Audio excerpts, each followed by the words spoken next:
Rebel star Prabhas craze ఎలా ఉంటుందో అందరికీ తెలిసిందే. మారుతితో రాజ్యసభ అనే సినిమా రాబోతుంది. ఈ సినిమా షూటింగ్ ఆల్మోస్ట్ కంప్లీట్ కావస్తుంది. ఇప్పటి వరకు యాక్షన్ సినిమాలతో వచ్చిన ప్రభాస్ ఇప్పుడు ఫ్యామిలీ ఎంటర్టైన్మెంట్తో రాబోతున్నాడు.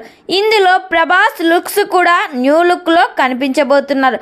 టాప్ కమెడియన్స్ కూడా ఈ సినిమాలో నటిస్తున్నారు. మారుతి సినిమా అంటే హీరో క్యారెక్టర్ కంటే కమెడియన్స్కే స్కోప్ ఎక్కువగా ఉంటుంది. ప్రతి సీన్లోనూ ఆడియన్స్ కడుపుబ్బా నవ్వించే విధంగా ఈ సినిమా డిజైన్ చేశారంట. మొత్తానికైతే మారుతి 500 కోట్లు కలెక్ట్ చేసే ప్లాన్లో ఉన్నారని సమాచారం అయితే వినిపిస్తుంది. ఎస్ఎస్ తమని సినిమాకి ఇచ్చే బీజిఎం వేరే లెవెల్లో ఉండబోతుంది. ఈ సినిమాలో మొత్తం 6 పాటలు ఉండబోతున్నాయి. ప్రతి సాంగ్ కూడా కంప్లీట్ కావస్తుంది. త్వరలోనే ఫస్ట్ సాంగ్ ప్రోమోనైతే రిలీజ్ చేయబోతున్నారు.